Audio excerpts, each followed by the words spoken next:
Well, I think one of the things is that if you're, like say if you're trying to use this to switch a 1 amp solenoid, you're going to dissipate 2 watts in the switching element if it's an IGBT. It's just, you're dropping 2 volts across it, so you put 12 volts across it, you're going to get at most 10 volts across your solenoid, and then 2 volts across your switching transistor, so you're going to be dissipating 2 watts. So right off the top,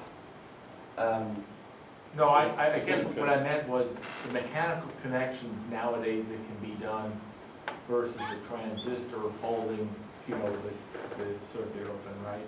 I'm sorry, I did not have enough coffee this afternoon. Oh, that's okay. That, my point was, if you're dissipating 12 watts in the circuit, that 2 watts of it, or close to 20%, would be going to this element where you use a MOSFET, and you would be, fractions of a percent power dissipation in MOSFET. Does that have the diode in it? Doesn't show it. I don't believe so. That the diode is actually, interestingly enough, if you work with small signal MOSFETs, they don't have the body diode in them, only the power MOSFETs. But I believe because there is a passive multiple transistor element in the structure when they fabricate a MOSFET, they actually put the body diode in there as an anti-latch up aid, because under the right surge transition conditions, those internal passive transistors could turn on a MOSFET, and it will conduct until you remove the power. It's known as latch up, and the body diode helps prevent that. What's that little doohickey sticking out there? I think that's actually a thingamabob.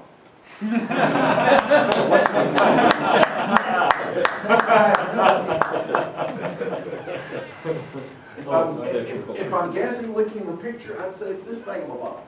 But I really have no idea. But they really are magical devices if you're working in those switching or controlling tens of thousands of watts. Shane, I've seen these mounted on water-cooled plates. Yes. Water-cooled, air-cooled, Yeah. massive stuff. Massive copper plates that have serpentine cooling. If you've seen a modern welding machine, probably had IGBTs in it. They use them in massive power, step-up, step-down things. Very big industrial uses. I mean, when you buy them, they come like this big. That's one of the things I didn't think of. You can get MOSFETs all the way down to thumbnail size. I think the smallest, you may be able to get IGBTs in TO220, but I'm not sure. That I know that most of the time when you read an article where someone's talking about something they did with these, they're hockey puck size or something. Let's see. Here's where I was going to mention the mnemonic. Notice that arrow is not pointing in. That's a PNP. I'm sorry, that arrow is pointing in. PNP. Not pointing in. NPN. There's got to be a better way to do it, but that's what I remembered when I was. The arrow's pointing at the end. I mean, if you know how a diode works, it's easy, Inside. right? That's how I Yes. always think of it. The arrow's pointing at the end. Yes. So it's PNP or NPN. So Well, you're confusing me now. I'm not going to be able to remember. The pointing in and not pointing in. For someone who was new to this a year ago, not pointing in is how I remember it. Not pointing in. But, Oh, am sorry. I correct in believing that the MOSFET convention is exactly backwards? With That's The trickier. N-channel FET, Yes, the N-channel FET, the arrow points in, the P-channel FET, it points out. right, so it's upside down from this. Okay, that may help me reconcile with the new nomenclature in the new art of electronics, because that may be why they have reversed their symbols, is to follow that nomenclature more closely. But I have to double check and translate into what I'm used to. Let's see. Here are the common parameters that you care about usually when you're looking at BJT. That your collector emitter voltage, which tells you what voltage you can work as a standoff. Standard vanilla transistor TO92 is like a 2N3904, which is a 40 volt device and can do 20 milliamps, and I think has a gain of between 100 and 200. The other is to look at the collector current, and the DC current gain is not really a big factor when you're comparing transistors, unless you're talking about very high current stuff. The VBE is the minimum voltage you need to start conduction from the base. It's used a lot in analog though. Oh, yes, the Amplifiers and that kind of stuff, you have to be very conscious of the HFE. Yes, but again, if it gets to where that matters, then you're using a feedback circuit, which should adjust, the feedback should take care of adjusting for the gain, as long as you stay within the envelope. And what I was going to say, that's those two numbers are the same for many BJTs, 0.6 volts, and the saturation voltage will be between 0.1 and 0.2 volts. It's easy to substitute BJTs. This is one of the things that I feel like that people who are just starting with electronics struggle with a little bit, that I can't build this part because it calls for a 2N 2222 and all I have is a 2N 3904. That really, just look at these specs, and if you can figure out which one of those specs that your circuit is flirting most closely with the limit, then that will tell you what you can substitute. Like going from a PN2222 or a 2N2222 to the 2N3904, the only real difference between those is the 2222 can go up to, is rated for an amp, and the other one is rated for 200 milliamps. So if you're switching on a 100 milliamp relay, it doesn't make a bit of difference which one you use. And there are 100 different transistors that you can substitute for. Very rarely is there one specifically that you need. If you're running into one specifically that you need, that's much more common in analog, like Carl mentioned, because it may be matched. If it's being used in a pair, it may be matched in gain to a complementary one, and you may want to get those in pairs. And they're actually special transistors that when you buy them, they come in matched pairs. So if you have to replace it, you throw away both of them and replace it with another matched pair. As long as you're replacing an NPN with a PNP with a PNP, you're going to do pretty good. I've repaired equipment when I was in graduate school at State just by, oh hey, this looks like it's a big Mohawk, and I think it was a PNP at the time. I went to Radio Shack and bought a big Mohawk and PNP. Didn't even have the same form factor. I think one was a giant, the one I found at Radio Shack seemed to be a giant package that I wasn't familiar with. TO3 or something? No, it wasn't a TO3, but it was the big wide, it's like a wide 220. 247. Yeah, 240, I think it was 247. And the one I was replacing was a 223, so I'm starting with like a 40-watt soldering, melting everything. You just tap it and, the solder melts for like three devices. But swapped it out, and I guessed right that was the power switching element, and that was most likely to fail, and it had failed. So our Bueller polisher came back up and running. MOSFETs, also easy to substitute until you get to the limits. If you're not using a part that was selected for some very specific capacity, as long as your voltage rating is over what you need, as long as your current rating is over what you need, you do want to check the drain resistance, but usually you're in the ballpark. You wouldn't want to be replacing a MOSFET that had a 50 milliohm on resistance with something that had an on resistance of 500 milliamps, just because you're going to greatly increase your power dissipation. Really the one to watch out for is the gate sensitivity and the logic level, and it's because the vendors play a little fast and loose with specifying it, because you have to not just glance at the data sheet, you actually have to read it to see, because they'll throw up, oh, this device has a 2.5 milliohm or has a 6.8 milliohm resistance, and it's logic sensitive, and then you read down the data sheet and you find out, yes, it's logic sensitive, but the number they quoted was not a logic level. The number they quoted was at 10 volts. So no, you can't drive this at logic level and get 6.8. If you drive it at logic level, you get 11. It's not a big difference, but if you're flirting at the margins, that's when it can be important. This logic level. Logic level, that's a good question. It means almost anything you want it to mean. That's another thing. Sounds logical. There you go, it's logic level. That's what I call level thinking. Logic level used to mean that FET could be turned on fully enhanced by 5 volt TTL logic. But as logic has gone from 5 volts to 3.3 volts, and now to 2.2 or 1.8, that logic level means different things to different people, even within the same vendor in different product families. It means different things. So this is one of the times where you have to go look at the data sheet, you have to go look at the curves. Yes? But is it not true that logic level means it'll turn off at 0 volts, whereas a non-logic MOSFET requires a negative gate to turn off? Not when you're talking about these enhancement type MOSFETs. Oh, These will turn off at any voltage below the gate threshold voltage, below the threshold. which is another number that they put on the data sheet that doesn't really mean anything. But if you, it's actually very nerdy cool, bear with me for a second.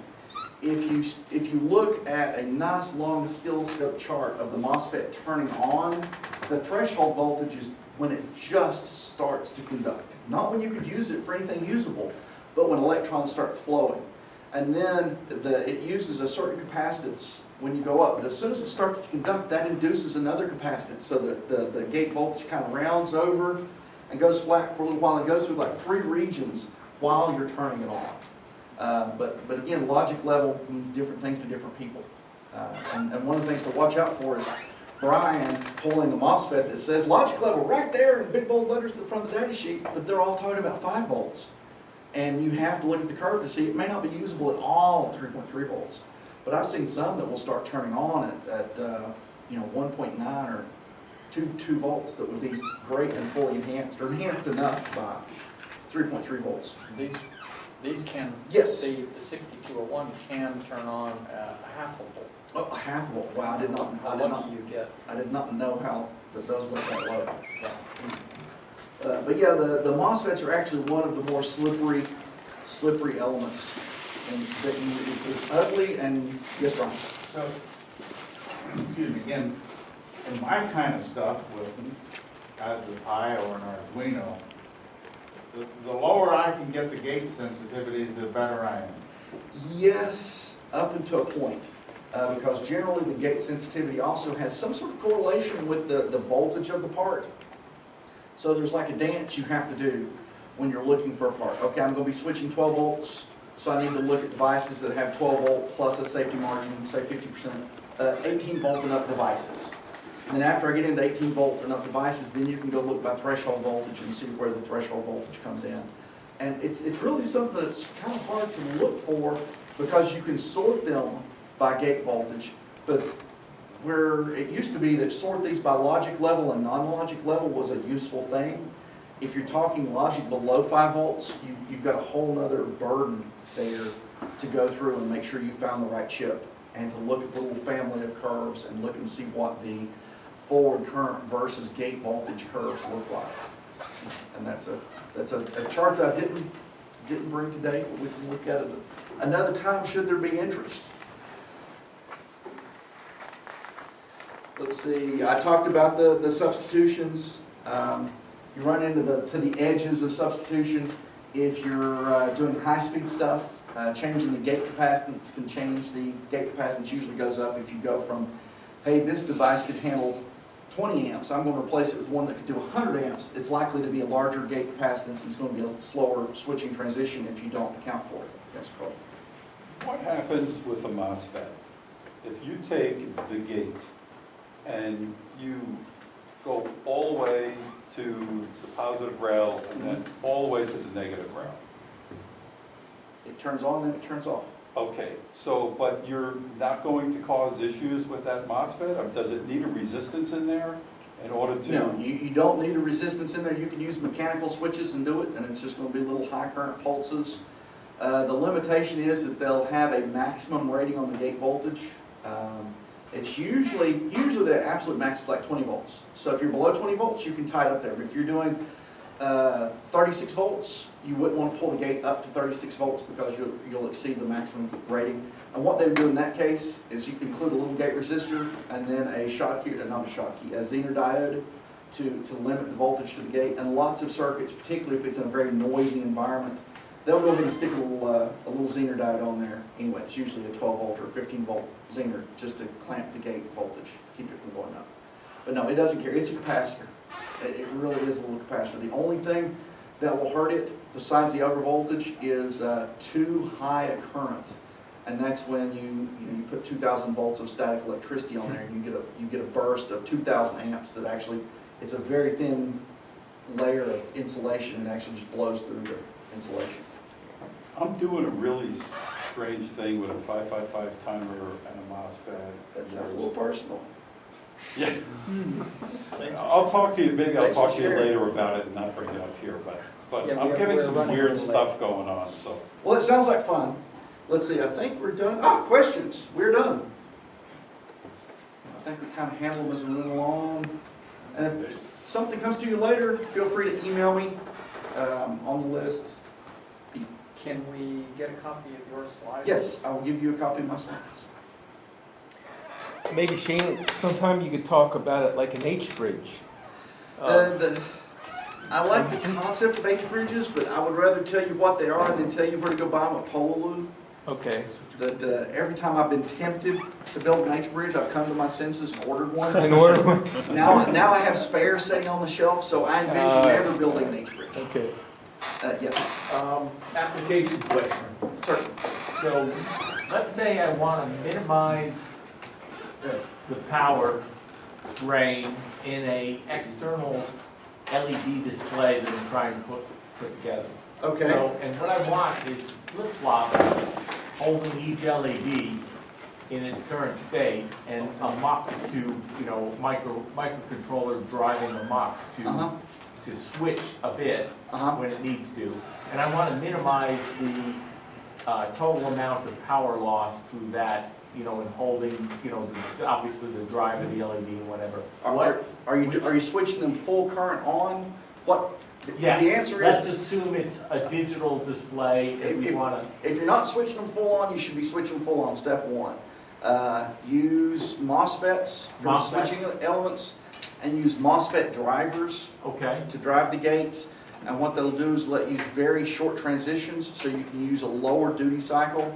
So you can run them at a higher current. yeah, duty cycle really isn't a problem for me. I really want something to hold it at very low power, basically. Well, what it lets you do is there's a human eye sensitivity model, Yeah, and that you can actually run LEDs at a much lower power, much lower duty cycle by using high pulses of short width, because our eye sees that peak sure. and remembers it. Sure, but if I was doing a graphic application or animation or whatever, that would be a concern. I'm just, let's say I'm gonna put something out that could flip like a board. Okay, I'm thinking backlighting. Is that what you're talking about? No, Okay. no, so it's not for illumination, it's for display. I wanna have discrete Oh. LEDs displaying something in a matrix, and I want it to be held, and it could be updated so it could go do, and it wouldn't have to be fast switching or anything. Google for human eye sensitivity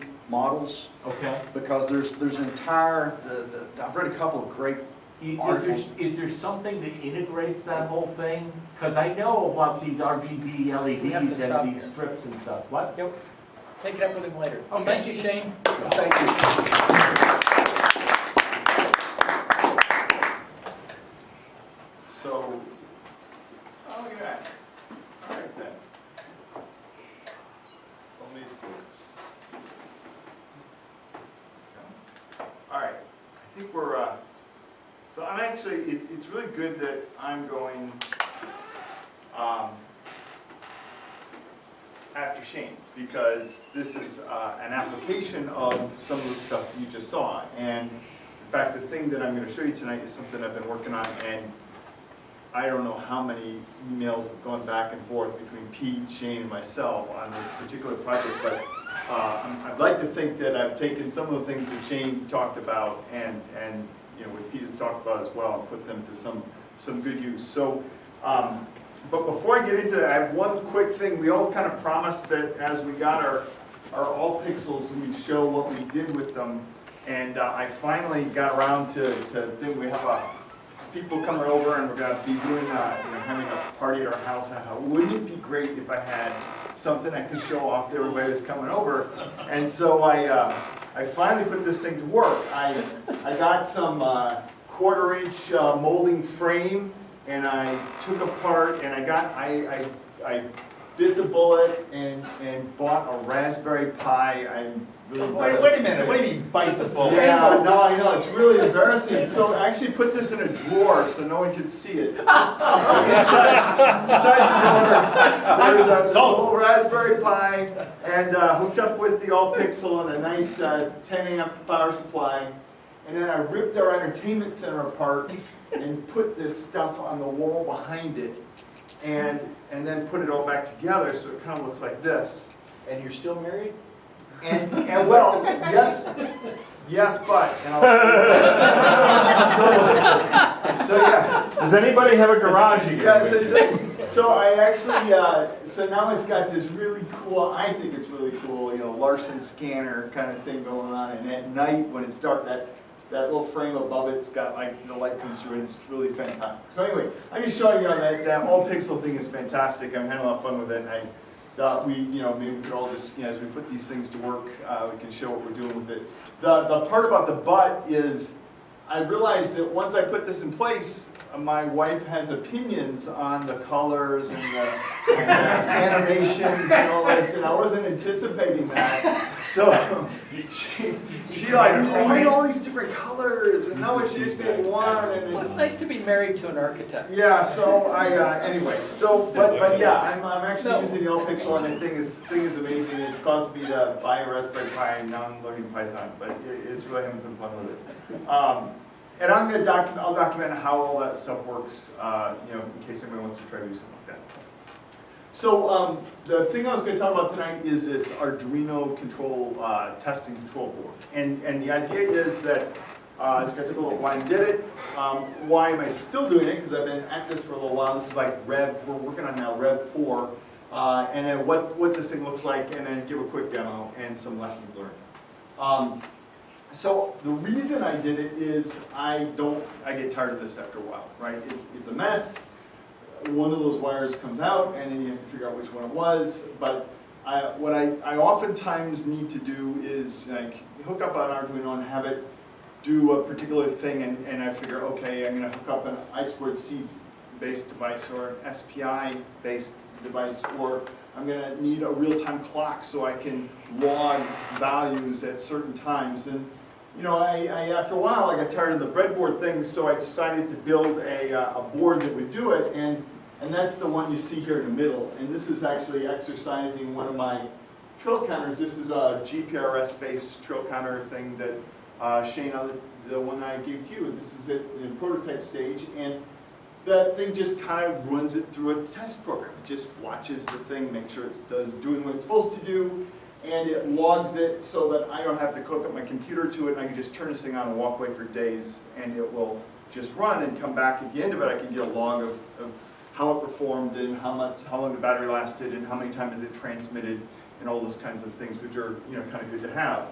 But the thing is, that board was really big, and if you tried to go to Osh Park with it, it was like $50. So I ended up getting it from China, but then it took a month. And the display kind of frustrated me because I couldn't do very much. So I decided to take on a new version of it, better display. I had completely hosed the MOSFET piece of that thing up. I just got all the connections wrong. I didn't talk to Shane enough. And so I wanted to take another run at the MOSFETs. I wanted to be able to turn on and off not only the load, but also to turn off the source as well. So basically the Arduino would be able to completely turn off the test if, let's say, the thing exits a certain parameters of temperature or time or values of voltages. Because, for example, if you're doing a lithium-ion battery, you damage the battery if you drain it below a certain voltage. Or if you're running in a certain envelope for the power supply, at certain times you're working it really hard, it can heat up, and you can end up damaging the power supply. So I wanted to be able to turn everything off I needed to. I wanted to be able to high voltage and high current. Like some of my things now are solar power, and some of these solar panel cells are basically 6, 12, 18. They're multiples of 6, the popular solar panel. So I wanted to be able to do higher voltages, higher currents. I want a smaller board so I can spin and respin the thing to Wash Park. I want some test points, and then I wanted to be able to turn this thing on and leave the house and not worry about this is going to catch a fire or damage something or whatever. I wanted to be able to have it, kind of monitor itself and manage the process. And then importantly, this time I didn't go alone. I reached out to Shane and Pete, and we have had a real lively discussion about what this thing should look like. So what I ended up with is something that looked like this. It basically, in the upper right, you see it's an Arduino Mini. that's controlling the thing. I just use all the pins that little device has to offer. I put SPI, I2C, and analog headers, for future use. And I put a nice display, real-time clock, and a high-side current sensor, because I wanted to be able to, like I said, go to higher voltages and higher currents than the Arduino can handle. And here's the cool part, it can turn on and off the power that you're testing, the power supply, using a PFET, which we didn't show as much on, but the PFET for turning on and off the source, and an NFET for turning on and off the load. And the idea was, with Shane's help, actually, I can switch them on and off enough that I can do pulse width modulation. So I can basically set a load profile that will change over time so that I can basically exercise the complete envelope of a supply.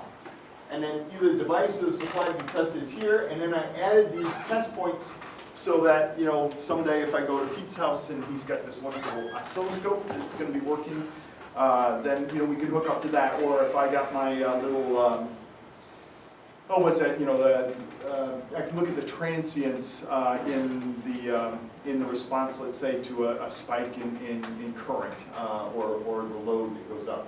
And then Shane convinced me to put an AC load with a solid state relay on there, but it's more for play, and we haven't really done much with it yet, and we'll see what it looks like in the next thread.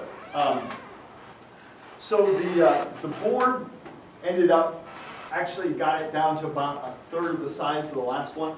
Part of that is because I just used a much smaller OLED display that just had higher density.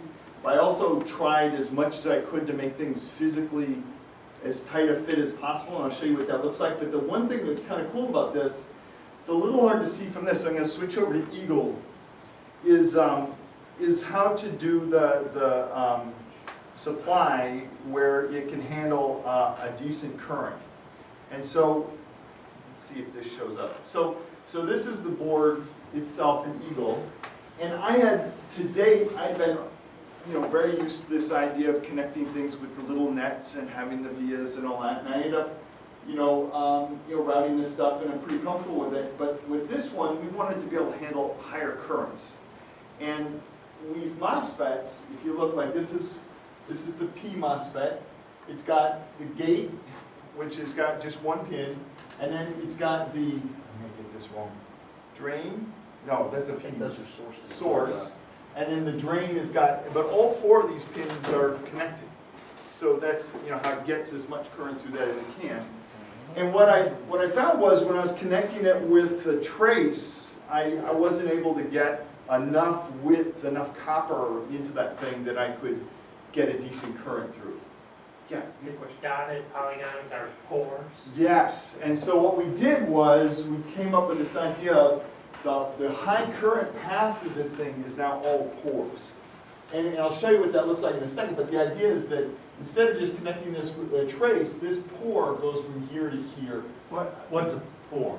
So a pore is a polygon that's defined, and basically you tell Eagle that within these dotted lines define an area. See, so I'm tracing with my finger here, and it's saying everything, just pour copper inside that polygon. And what happens, and this is the cool part, and I'll just zoom in and show you. So I'm gonna show you what a pore looks like. This is the P MOSFET. So you can see the gate on the bottom left with the trace coming out. You got the source on the left, the 3 pins you see on the left, and then you get the drain on the 3 pins on the right.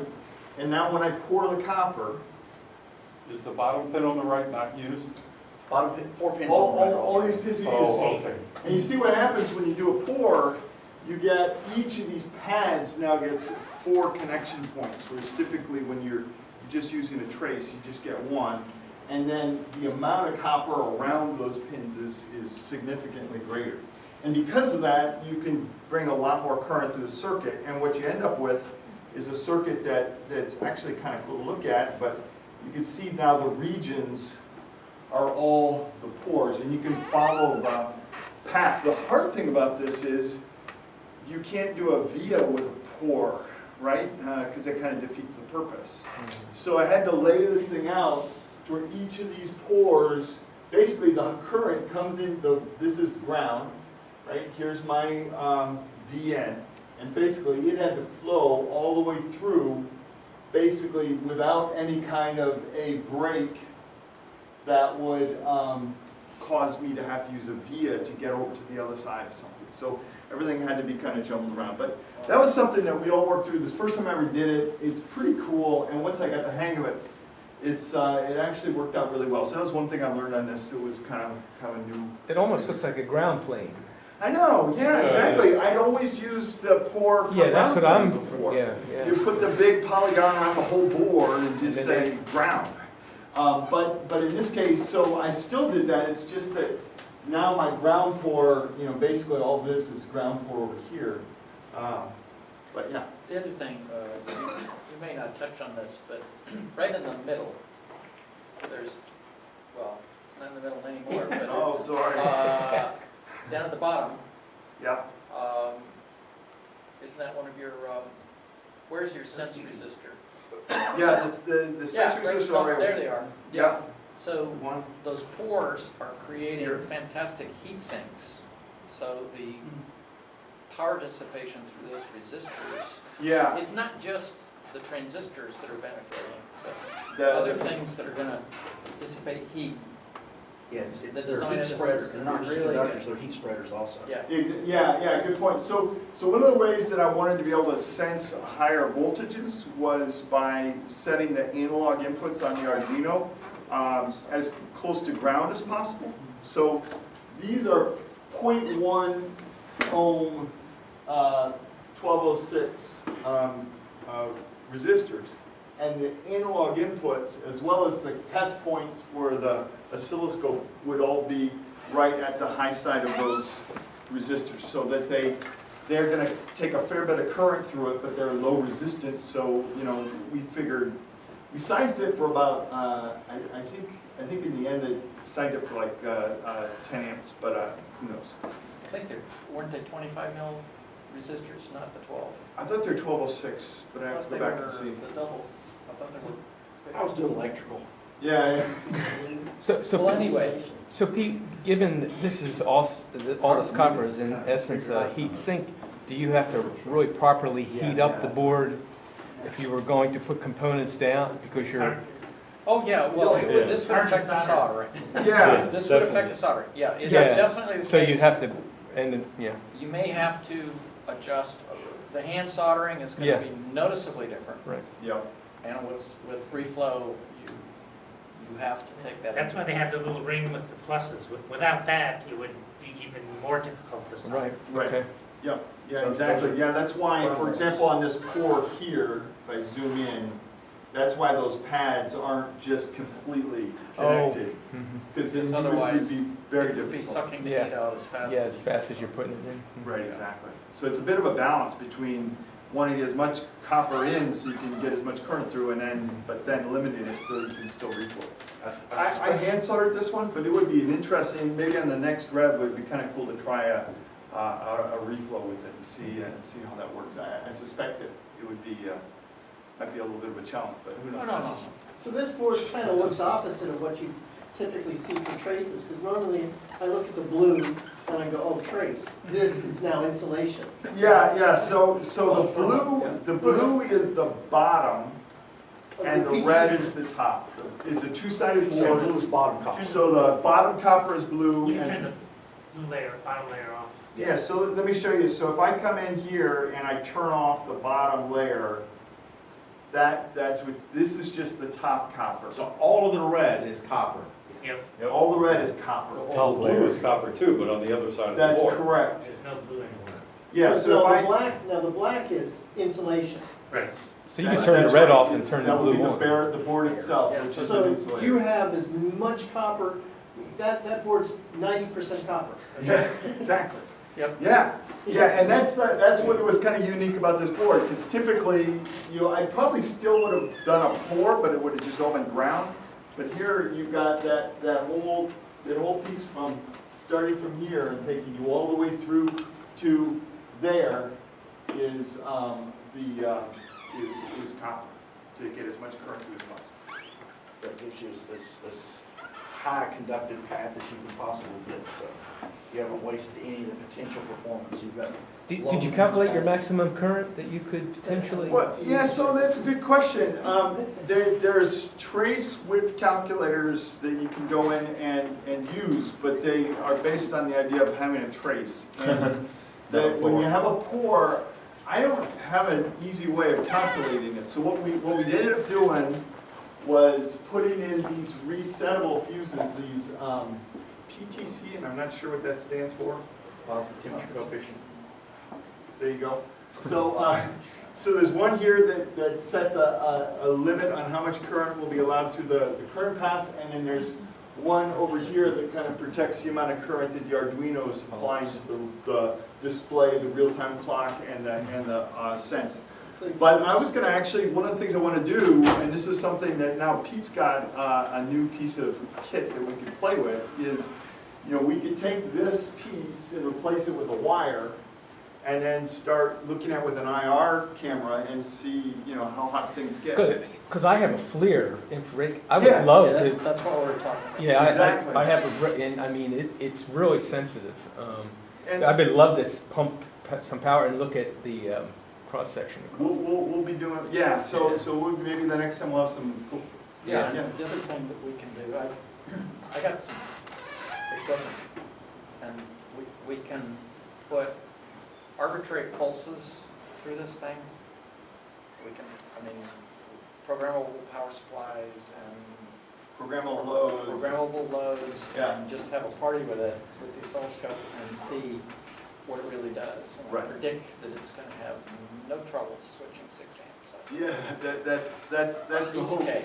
But the one thing I do know, this is version 3, I do know there will be a version 4, so we're gonna do Yeah. all that, and then we're gonna work out whatever buttons for us, respin this thing, because our, Action Park wants, it's $10 a board, because you're getting, it's pretty decent size, so, but I don't know how to make it smaller, I think I jammed as much in there as I could.